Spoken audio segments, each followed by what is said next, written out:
বন্যা পরিস্থিতি জানাতে শেরপুর থেকে যোগ দিচ্ছেন ইমরান হাসান রাব্বি এবং ময়মনসিংহ থেকে যোগ দিচ্ছেন সুলতান মাহমুদ কনিক। শুরুতেই যাব শেরপুরে, আছেন রাব্বি। সাদিয়া, গত 4 দিন পর আসলে আজকে শেরপুরের অবস্থা কিছুটা ভালো। সকাল থেকে সূর্য ছিল আকাশে। এই রৌদ্র হাস্যোজ্জ্বল একটি দিন পার করলো 4 দিন পর শেরপুরবাসী। শেরপুরের 5টি উপজেলায় এখন পর্যন্ত কিন্তু বানভাসী প্রায় 1.5 লাখ মানুষ এখনো পানিবন্দী। আসলে এই সকল পানিবন্দী মানুষ এবং আশ্রয় কেন্দ্রে আশ্রয় নেওয়া মানুষদের আসলে খাবার সংকট এবং সুপেয় পানির বেশ অভাব দেখা দিয়েছে। যে সকল এলাকায় মূলত পানি উঠেছে সেই এলাকাগুলোতে নৌকার অপ্রতুলতা থাকার কারণে ঠিকভাবে সঠিক সময়ের মধ্যে খাবার এবং সুপেয় পানি কিন্তু সরবরাহ করা যাচ্ছে না।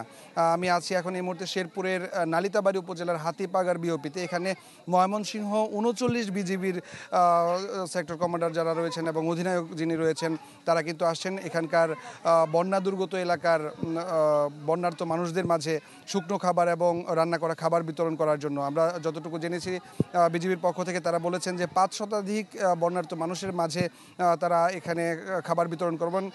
ঠিক এর আগে কিন্তু সেনাবাহিনীর সদস্যরা নকলা উপজেলাতে তাদের পক্ষ থেকে বন্যার দুর্গত মানুষদেরকে শুকনো খাবার এবং রান্না করা খাবার বিতরণ করেছেন। আসলে যদি আজকে রাতে বৃষ্টি না হয় এবং উজানে যদি পাহাড়ি ঢল অব্যাহত না থাকে সেক্ষেত্রে শেরপুরের অবস্থা আগামীকাল সকাল থেকে আরও বেশি উন্নতির দিকে যাবে। এই ছিল সাদিয়া আমার কাছে সবশেষ খবর।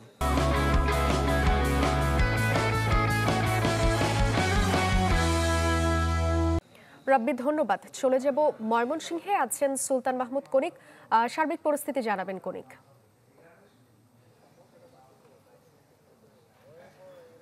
সাদিয়া, সকাল থেকে আমরা হালুয়াঘাট এবং ধোবাউড়ার উপজেলার বেশ কিছু গ্রাম ঘুরে দেখানোর চেষ্টা করেছিলাম।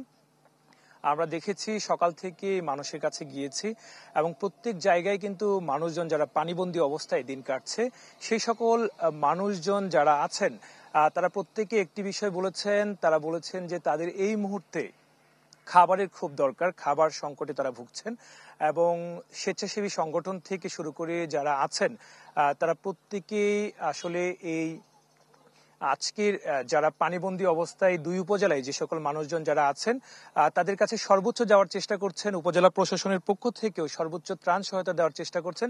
কিন্তু এত পরিমাণ মানুষজন পানিবন্দী অবস্থায় আছেন, এত পরিমাণ মানুষজন দুর্ভোগে আছেন যে কারণে এটি কিন্তু সবার কাছে পৌঁছানো সম্ভব হয়নি।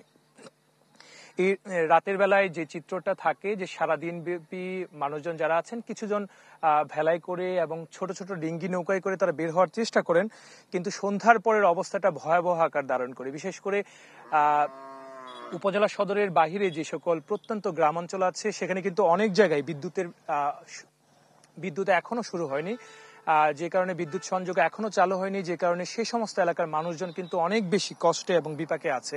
বিশেষ করে বিষাক্ত সাপের একটি উপদ্রব আছে এবং সুপেয় পানির অভাবে কিন্তু অনেক বেশি কষ্ট করতে হচ্ছে এখানকার মানুষকে। আপনাকে যদি একটু চিত্র দেখাতে চাই যে এটি দর্শা গ্রাম, এই গ্রামের অবস্থাও কিন্তু এখনো পর্যন্ত পানির নিচে তলিয়ে আছে এবং তারা কিন্তু ভেলাই করে এবং ছোট ছোট ডেঙ্গি নৌকায় করে তারা একেবারেই যারা আসার চেষ্টা করছেন তারা কিন্তু সর্বোচ্চভাবে চেষ্টা করে যাচ্ছেন। তবে আজকে কিন্তু নতুন করে কিছু এলাকা প্লাবিত হয়েছে,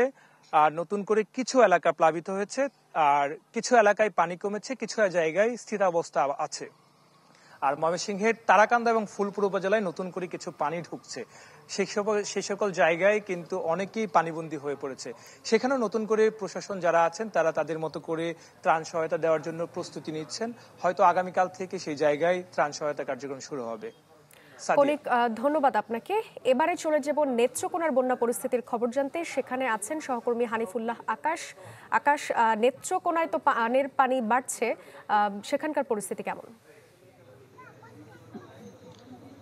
সাদিয়া, আজকে কিন্তু আমরা কলমাকান্দা এবং দুর্গাপুরের বেশ কিছু গ্রামে গিয়েছি এবং সারাদিনই কিন্তু আমরা জানিয়েছি যে বানভাসী মানুষের যে দুর্ভোগ সেটি কিন্তু আমরা বলেছি যে এখানে খাদ্যের সংকট রয়েছে, গোখাদ্যের সংকট রয়েছে, নানা সমস্যার কথা কিন্তু তারা বলেছেন এবং প্রশাসনের যে সহযোগিতা সেটার যে অপ্রতুলতা তার কথাও কিন্তু বানভাসী মানুষ জানিয়েছেন। এবং আমরা এই মুহূর্তে যেখানে আছি সেটি হচ্ছে নেত্রকোনার পূর্বদলা উপজেলার ডেউডুকুন যে এলাকা, নাটের কোনার যে বেড়িবাঁধ, সেই বাঁধটি আসলে গতকালকে এই বাঁধটি ভেঙেই, আপনারা যে বাঁধটি দেখছেন এটি ভেঙেই কিন্তু নেত্রকোনা সদরের যে বিভিন্ন জায়গায় আসলে নিচু এলাকাগুলো বন্যায় প্লাবিত হয়েছে এবং এই বাঁধটি ভাঙার ফলে কিন্তু কংস নদীর যে পানি, সেই পানিটা কিন্তু এদিকে প্রবেশ করছে এবং আমরা এই গতকাল বিকাল থেকে কিন্তু এই বাঁধটিকে ঝুঁকিপূর্ণ ছিল এবং স্থানীয়রাও কিন্তু চেষ্টা করেছে যে এই বাঁধটিকে রক্ষা করার। আমরা একজনের কাছে যদি জানি যে আসলে এই বাঁধটি কিভাবে ভাঙলো, আপনারা কি করেছেন এটিকে রক্ষা করার জন্য?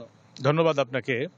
গতকালকে ভাতটা ভাঙ্গার উপক্রম হয়, তা স্থানীয় জনগণ, প্রশাসন, রাজনৈতিক নেতাকর্মী সকলেই মিলে আপ্রাণ চেষ্টা করি আমরা এই বাঁধটাকে রক্ষা করার জন্য, কিন্তু শেষ পর্যন্ত এটা রক্ষা হয়নি।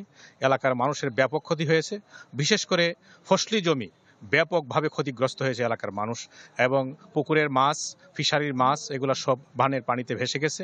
যে আপনারা শুনছিলেন যে আসলে বানের পানিতে কিন্তু এই বাঁধটি ভাঙার কারণে এখানকার যে ফসলি জমি, পুকুরের ফিশারি, সেগুলো কিন্তু মাছ ভেসে গিয়েছে এবং এই যে পানির নিচে কিন্তু শত শত হেক্টর জমি কিন্তু রয়েছে। আসলে এখানের দুর্ভোগ কিন্তু যতই দিন যাচ্ছে ততই কিন্তু বাড়ছে। তো সাদিয়া, এই ছিল আমার কাছে নেত্রকোনা থেকে সর্বশেষ।